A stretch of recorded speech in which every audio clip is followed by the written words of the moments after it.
येषां न विद्या न तपो न ज्ञानम न दानम न शीलम न गुणो न धर्म ते मत्स्य लोके भुविभार भूता मनुष्य रूपेण मृगश्चरन्ति।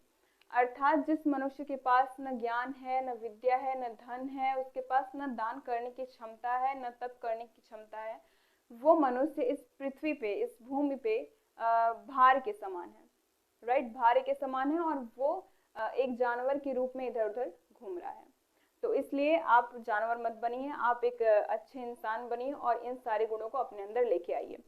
So students, this is me Anushka Shukla, as you all knows about me. So in today's video we are going to cover our next topic, permutation. अब लास्ट लेक्चर में मैंने आपको बताया था फंडामेंटल जो होते थे हमारे प्रिंसिपल काउंटिंग के, उसको बताया था। अब उसी का यूज हम करेंगे किसमें, परमुटेशन में। जो आपने फंडामेंटल प्रिंसिपल आपने पढ़ा था वही सेम चीज होती है क्या, हमारी परमुटेशन। जो उसमें हम अरेंजमेंट करते थे ऑब्जेक्ट्स को लेकर के एक डेफिनेट ऑर्डर में, उसी पूरे अरेंजमेंट को ही हम परमुटेशन कहते हैं। इसीलिए मैंने क्या पढ़ाया आपको, पहले मैंने आपको फंडामेंटल प्रिंसिपल्स को पढ़ाया और अब हम परमुटेशन को पढ़ेंगे। तो मैं परमुटेशन की डेफिनेशन यहाँ पे लिख देती हूँ पहले।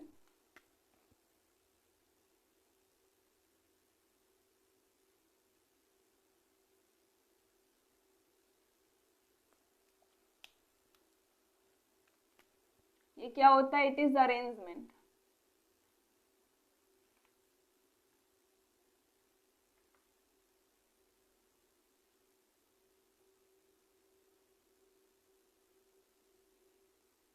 इन डेफिनेट ऑर्डर, इन डेफिनेट ऑर्डर हम लिखते हैं, इन definite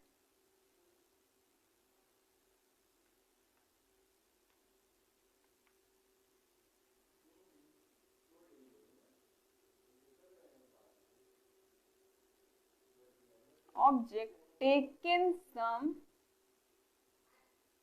or all at a time। ये अरेंजमेंट होता है, किसका अरेंजमेंट होता है, ये ऑब्जेक्ट्स का अरेंजमेंट होता है। अगर हमारे पास कुछ डेफिनेट ऑर्डर के ऑब्जेक्ट्स अगर गिवन है हमारे पास,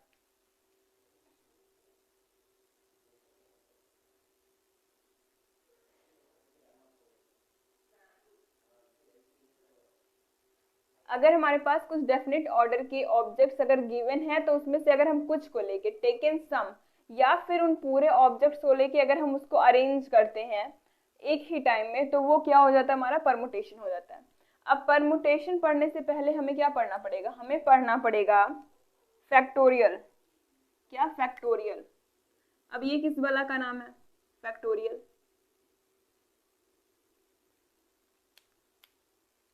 Let me write it in the dark shade, factorial. तो फैक्टोरियल होता क्या है, देखिए इसकी साइन को पहले मैं आपको बताऊंगी। इसकी साइन देखिए, आपको मेरी वीडियो अच्छी लगी तो आप क्या हुए, बहुत ही ज्यादा खुश हुए। तो जब आप बहुत ही ज्यादा खुश हुए तो वहां पे एक्सक्लामेटरी की साइन आ गई। कौन सी साइन, एक्सक्लामेटरी की साइन। अगर आप 11th में होंगे, 12th में होंगे, 11th में तो होंगे ही, आप ये पढ़ रहे हैं परमुटेशन एंड कॉम्बिनेशन, तो 11th में होंगे। तो आपने ग्रामर में एक्सक्लामेटरी सेंटेंसेस भी पढ़े होंगे, तो उसमें साइन कैसे लगती थी, इस तरीके से। तो जो एक्सक्लामेटरी साइन होती है हमारी, वो ही किसे रिप्रेजेंट करती है, फैक्टोरियल को। राइट, आपने मेरी वीडियो को देखा, आपको बहुत ही ज्यादा अच्छे लगे, तो वहां पे क्या हो जाएगा, एक्सक्लामेटरी साइन आएगी। तो फैक्टोरियल को इससे रिप्रेजेंट करते हैं। अभी रिप्रेजेंट करते हैं इससे, ये तो पता चल गया, लेकिन इसका यूज किस तरीके से करेंगे मैं आपको बताती हूँ। देखिए, जैसे यहाँ पे गिवन है क्या, N factorial, N factorial given है, तो हम क्या करेंगे, हम करेंगे कुछ नहीं, सीधा सीधा एन करेंगे क्रॉस में। जैसे जब हमारा, मैंने आपको बताया था कि अगर रिपीटेड नहीं हो तो हम किस तरीके से करते थे। अगर रिपीटेड नहीं होता था तो जब हम नंबर्स के एक फॉर्म को रिप्रेजेंट करते थे, तो 5 क्रॉस 4 क्रॉस 3 क्रॉस 2 क्रॉस 1 ऐसे करके मैंने आपको बताया था कि इस तरीके से हम करते हैं। तो जब फैक्टोरियल का मतलब आए, जब आपको फैक्टोरियल कहीं दिखे, तो वहां पे भी आपको क्या करते जाना है, वहां पे भी आपको एक एक कम करते हुए जाना है। तो n हुआ तो एक कम करेंगे तो n-1, फिर n-2, फिर n-3, ये सब प्रोडक्ट में रहेगा और हम कहाँ पे जाएंगे, 1 तक जाएंगे। जैसे मैं आपको बताती हूँ, यहाँ पे 6 फैक्टोरियल, 6 फैक्टोरियल हुआ। तो 6 फैक्टोरियल का मतलब क्या होगा, हमारे पास 6 हुआ, क्रॉस एक कम किया, 6 में से एक कम हो जाएंगे तो 5, क्रॉस एक और हमने कम किया 4। देखिए आगे वाले में से एक कम करते चलना है, ऐसा नहीं है कि आपने एक बार इसमें कम किया फिर इसी में एक बार कम करेंगे, नहीं, आपने इसमें एक बार कम किया तो 5 आया, फिर 5 में एक बार कम किया तो 4, फिर 4 में एक बार कम करेंगे तो 3, फिर 2 एंड देन 1 तक ही हमको इसको लेके जाना है। तो ये क्या हो गया हमारा, ये 6 फैक्टोरियल की वैल्यू हो गई। अब इसका प्रोडक्ट जितना भी आया आपका वो 6 फैक्टोरियल की वैल्यू हो जाएगी। अगर आपको मिल जाता है 3 फैक्टोरियल तो 3 फैक्टोरियल में हो जाएगा 3, एक कम किया हमने 2 आ गया, एक और कम किया हमारे पास 1 आ गया, तो 3 2 6 क्रॉस 1 6 हो गया। तो 6 किसकी वैल्यू आ गई, 3 फैक्टोरियल की। और आपके लिए एक बहुत इंपॉर्टेंट चीज ये है कि 1 फैक्टोरियल की जो वैल्यू होती है वो 1 होती है, और जो 0 फैक्टोरियल की वैल्यू होती है वो भी 1 होती है। You have to remember this thing when you are solving some questions of permutation and combination. जब आप permutation and combination के क्वेश्चन को सॉल्व कर रहे हो तब आपको ये दोनों चीजें ध्यान में रखनी बहुत ही ज्यादा जरूरी है। इसको आप नोट कर लीजिएगा कहीं अलग जगह पे। क्या कि 1 फैक्टोरियल की वैल्यू भी 1 होती है और 0 फैक्टोरियल की वैल्यू भी 0 होती है। अगर कहीं आपको गिवन है कि 0 फैक्टोरियल क्रॉस 2 फैक्टोरियल, तो बच्चे क्या गलती करते हैं कि यहाँ पे 0 फैक्टोरियल की वैल्यू को 0 पुट करते हैं और यहाँ पे 2 फैक्टोरियल की वैल्यू को 2 क्रॉस 1, तो मल्टीप्लिकेशन करके इसकी वैल्यू को 0 लिख देते हैं। ऐसा बिल्कुल नहीं होता। यहाँ पे आपको ये ध्यान में रखना है कि 0 फैक्टोरियल की वैल्यू 1 होती है एंड 2 फैक्टोरियल की वैल्यू हो जाएगी हमारी 2 cross 1 which is also equals to 2, right. तो फैक्टोरियल हमने देखा, अब हम समझेंगे इसके एक्सरसाइज के क्वेश्चंस को कि फैक्टोरियल पे बेस्ड हमारे क्वेश्चंस को हम कैसे सॉल्व करेंगे। तो आप इसको नोट डाउन करिए। तो इस कुछ क्वेश्चंस है हमारे पास 7.2 के। तो पहला क्वेश्चन में गिवन है हमारे पास कि 8 फैक्टोरियल की वैल्यू को हमें फाइंड आउट करना है। तो अभी मैंने बताया कि 8 फैक्टोरियल की वैल्यू को कैसे फाइंड आउट करेंगे, हमें 1 तक जाना है और एक कम करते हुए जाना है। तो क्या करेंगे, 8 फैक्टोरियल को लिखेंगे 8, क्रॉस 8 में से हमने एक कम किया तो क्या हो जाएगा 7, क्रॉस एक और कम किया तो 6, cross 5, cross 4, cross 3, cross 2, cross 1 which is equals to, multiply आप कर लेंगे, जो सॉल्यूशन आएगा वही क्या हो गया इसका सॉल्यूशन, राइट। और इसके बाद इधर क्या हो गया 4 फैक्टोरियल। तो 4 फैक्टोरियल की वैल्यू को पहले हम लिखेंगे, फिर उसमें जो मल्टीप्लिकेशन करना होगा उसको लिखेंगे, फिर -3 फैक्टोरियल में जो मल्टीप्लिकेशन होगा उसको लिख के एंड देन हमें क्या करना है उसमें सब्ट्रैक्ट करना है उन दोनों को।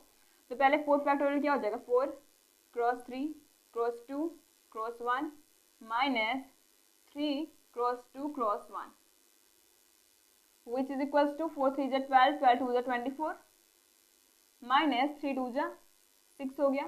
तो 24 - 6 करेंगे तो हमारे पास आएगा 18 आंसर है किसका, हमारे इस वाले क्वेश्चन का। तो सबसे पहले आपको सीधा सीधा इस तरीके से सॉल्व नहीं करना है, या फिर देखिए हम 4 फैक्टोरियल को क्या लिख सकते हैं, हम 4 फैक्टोरियल को लिख सकते हैं 4 क्रॉस 3 फैक्टोरियल। अब ये कैसे हुआ, ये है हमारा 3 फैक्टोरियल, ये इतने को हम बोलते हैं 3 फैक्टोरियल और इतने को हम बोलते हैं 4 फैक्टोरियल। तो क्या हम 4 को छोड़ करके अगर इतने को देखें तो क्या ये इसके सेम नहीं दिख रहा है आपको, ये सेम ही दिख रहा है। तो हम क्या कर सकते हैं इसको, इतना हम इसको 3 फैक्टोरियल लिख सकते हैं, राइट। तो ये हो जाएगा हमारा 4 क्रॉस 3 फैक्टोरियल। इस तरीके से भी हम कुछ वैल्यूज को लिखते हैं, जैसे अभी हमें लिखना हुआ कि 3 क्रॉस 2 क्रॉस 1, तो इसको हम लिख सकते हैं 3 क्रॉस 2 फैक्टोरियल, क्योंकि 2 cross 1 which is equals to 2 factorial, right. तो इस तरीके से हम आगे कुछ क्वेश्चंस को देखेंगे, जब हमें डिवीजन में सॉल्व करना रहेगा तब हम उसमें कैसे सॉल्व करेंगे। अभी ये फिर नीचे गिवन है, तो 3 फैक्टोरियल प्लस 4 फैक्टोरियल, यहाँ पे कोई और वैल्यू रहेगी x जिसकी वैल्यू को हमें फाइंड आउट करना है। तो 3 फैक्टोरियल प्लस 4 फैक्टोरियल क्या हो जाएगा, ये 3 cross 2 cross 1 plus 4 cross 3 cross 2 cross 1 which is equals to 7 cross 6 cross 5 cross 4 cross 3 cross 2 cross 1। अब देखिए पहले मैं यहाँ पे आपको ये चीज लिख के दिखाती हूँ, एक मिनट। जो मैंने अभी आपको बताया कि हम कैसे फैक्टोरियल लिखेंगे, मैं आपको वो दिखाती हूँ। इसमें आपको चेकआउट करना है सबसे छोटा फैक्टोरियल कौन सा है। अगर इक्वल करके आपको दिखे तो आपको सबसे पहले यही चेकआउट करना है कि सबसे छोटा फैक्टोरियल आपको कौन सा है। तो यहाँ पे मुझे दिख रहा है 3 फैक्टोरियल, तो मैंने यहाँ पे 3 फैक्टोरियल लिख लिया। 3 फैक्टोरियल की वैल्यू क्या होती है 3 क्रॉस 2 क्रॉस 1। अब जहां जहां पे इन सब में आपको 3 क्रॉस 2 क्रॉस 1 दिखे वहां पे आपको 3 फैक्टोरियल की वैल्यू को पुट करना है। यहाँ पे क्या हो जाएगा 4 cross 3 cross 2 cross 1 which is equal to 3 factorial. तो यहाँ पे हम क्या कर देंगे 3 factorial is equals to 7 cross 6 cross 5 cross 4 cross 3 cross 2 cross 1 which is also equals to 3 factorial. तो यहाँ से क्या हो जाएगा 3 फैक्टोरियल को अगर हम कॉमन ले लें यहाँ से तो यहाँ से बचेगा 1 plus 4 is equals to 7 into 6 into 5 into 4 into 3 factorial. अब इन दोनों साइड से हम क्या कर सकते हैं, हम 3 फैक्टोरियल को हम दोनों साइड से एलिमिनेट कर सकते हैं, राइट। तो यहाँ से हमारे पास क्या आएगा 5 is equals to 7 cross 6 cross 5 cross 4। तो यहाँ से अगर हम 5 को कैंसिल आउट कर दें तो 0 is equals to 7 cross 6 cross 4। क्या ये 0 के इक्वल आ रहा है, यहाँ पे दोनों साइड क्या इक्वल है, नहीं है सेम। तो यहाँ पे हम क्या लिख देंगे no, both sides are not equal. जो हमारे इक्वल के दोनों साइड्स हैं वो सेम नहीं है। तो अगर आप चाहें तो इस तरीके से इसमें कॉमन ना लेकर के आप सीधा 3 का फैक्टोरियल निकालिए और उसमें 4 के फैक्टोरियल को ऐड करिए। उसके बाद आप 7 फैक्टोरियल की वैल्यू को फाइंड आउट करिए और देखिए क्या दोनों सेम आ रहे हैं या नहीं आ रहे। तो आप इसको नोट डाउन करिए, फिर मैं आगे क्वेश्चंस को आपको बताऊंगी।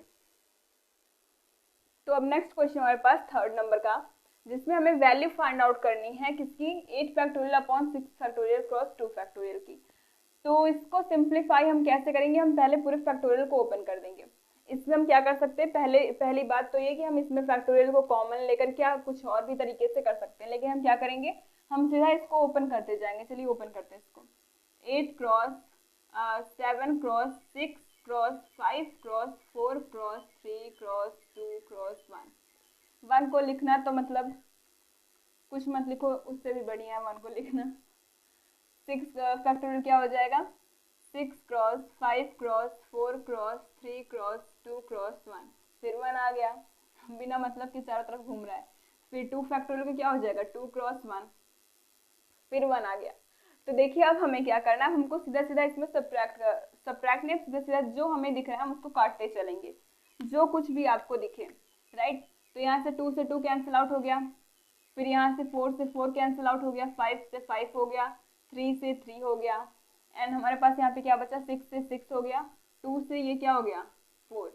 यहाँ पे हमने 2 से फिर इसको डिवाइड कर दिया, 1 को आप छोड़ के ही चलिए। तो यहाँ से क्या हो जाएगा 7 cross 4 which is equal to 4 7 जा 28। तो वैल्यू कितनी आ गई हमारी 28, राइट। अब हमें इसमें x की वैल्यू को फाइंड आउट करना है। x की वैल्यू को जब भी आपके पास इस डिवीजन टाइप का आए तो मैं जैसे बताने जा रही हूँ आपको सेम वैसा ही करना है। देखिए इसको हम लिखेंगे 1/6 फैक्टोरियल प्लस 1/7 फैक्टोरियल को क्या लिख सकते हैं, इसको हम लिख सकते हैं 7 cross 6 cross 5 cross 4 cross 3 cross 2 cross 1, इतना इसको हम लिख सकते हैं। लेकिन इतने की वैल्यू क्या हो जाएगी हमारी, इतने की वैल्यू मैंने आपको बताया जो सबसे छोटा हो फैक्टोरियल में, 6 छोटा है तो हम 6 फैक्टोरियल को ही सारे में कॉमन करेंगे। तो यहाँ पे इसकी वैल्यू क्या हो जाएगी हमारी 6 फैक्टोरियल।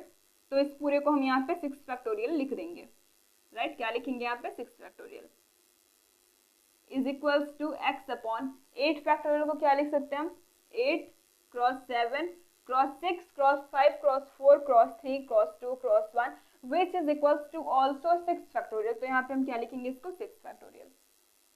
अब क्या करना है, अब 6 फैक्टोरियल को हम यहाँ से पूरे को कॉमन लेंगे, किसको 6 फैक्टोरियल को नहीं 1/6 फैक्टोरियल को हम पूरे तरफ में कॉमन कर लेंगे। तो 1/6 फैक्टोरियल यहाँ पे हो जाएगा 1 plus 1/7 which is equals to x upon 8 cross 7 cross इसमें भी अगर हम देख लें इन द ब्रैकेट 1/6 फैक्टोरियल। तो यहाँ से हम क्या कर सकते हैं, हम इन दोनों को कैंसिल आउट कर सकते हैं। तो हमारे पास क्या बचा 7 1 जा 7 प्लस 8 क्या हो जाएगा 8/7 is equals to x upon 8 cross 7, right. यहाँ से हमें दिख रहा है कि 7 7 से कैंसिल आउट हो जाएगा, 7 7 से कैंसिल आउट और 8 का इधर मल्टीप्लाई कर देंगे तो हमारे पास क्या बचा x की वैल्यू आ गई हमारे पास 8 8 जा 64, वैल्यू आ गई हमारे पास 64। तो इस तरीके से हम सॉल्व करेंगे। अगर हमारे पास इस तरीके का क्वेश्चन है जिसमें हमें x की वैल्यू को फाइंड आउट करना रहेगा तो उसमें जो सबसे छोटा फैक्टोरियल होगा उसको हम दोनों तरफ से कॉमन करेंगे और बाकी बचे हुए जो इक्वेशन होगा उसको हम सिंप्लीफाई करके x की वैल्यू को फाइंड आउट कर लेंगे। अब यहाँ पे गिवन है n factorial upon n minus r factorial, तो इसमें हमें n और r की वैल्यू को पुट करना है। देखिए मैं आपको पहले फैक्टोरियल इस वजह से पढ़ा रही हूँ जिससे अगर आप परमुटेशन को या फिर कॉम्बिनेशन को पढ़ें तो आपको बिल्कुल अच्छे तरीके से समझ में आ जाए, क्योंकि परमुटेशन और एंड कॉम्बिनेशन में हम फैक्टोरियल का ही यूज करने वाले हैं। उसके फॉर्मूले में अगर आप देखेंगे तो आपको फैक्टोरियल ही पूरी बुक में नजर आने वाला है, तो इस वजह से सबसे पहले हम फैक्टोरियल को समझेंगे। करते हैं पुट यहाँ पे 6 को, तो ये हो जाएगा 6 फैक्टोरियल अपॉन 6 माइनस 2। देखिए n की जगह पे 6 रखा, r की जगह पे 2, ये हो गया फैक्टोरियल। तो ये हो गया 6 फैक्टोरियल अपॉन, ये क्या हो जाएगा 4 फैक्टोरियल, 6 माइनस 2 4 फैक्टोरियल। तो इसको हम क्या लिख सकते हैं 6 को 6 cross 5 cross 4 cross 3 cross 2 cross 1 upon में 4 क्रॉस 3 क्रॉस 2 क्रॉस 1। तो ये पूरे का पूरा हमारा इससे कैंसिल आउट हो जाएगा, 4 4 से 3 3 से 2 2 से 1 1 से। तो वैल्यू कितनी आ गई हमारे पास 5 6 30। ये वैल्यू किसकी आ गई हमारे पास, इस क्वेश्चन में जो गिवन था हमारे उसकी वैल्यू आ गई। तो ये क्वेश्चन थे आपकी बुक में, इससे ज़्यादा एक भी क्वेश्चन नहीं है फैक्टोरियल पे बेस्ड। तो अब आप मुझे आंसर बताएंगे, ये जो ये वाला क्वेश्चन है हमारे पास, इसमें आप पुट करिएगा n is equals to 16 and r is equals to 5। इसको आप पुट करिएगा और इसकी जो वैल्यू आती है वो आप मुझे कमेंट में बताइएगा। राइट, इसकी जो वैल्यू आएगी आप वो मुझे कमेंट में बताइएगा। तो आप इसको नोट डाउन करिए। तो स्टूडेंट्स इसी के साथ में हमारा जो ये वीडियो है इसका एंड यहीं पे होता है, और नेक्स्ट लेक्चर में हम देखेंगे कि परमुटेशन के जो भी फॉर्मूले होते हैं वो कैसे हम फाइंड आउट करेंगे और उस पर बेस्ड क्वेश्चंस को। तो अगर आपको वीडियो अच्छी लगती है तो लाइक करिएगा, अपने फ्रेंड ग्रुप में शेयर करिएगा and subscribe for more videos also. और आप लोग शेयर नहीं कर रहे हैं तो शेयर बहुत ही करिए। राइट, तो थैंक्स फॉर वॉचिंग।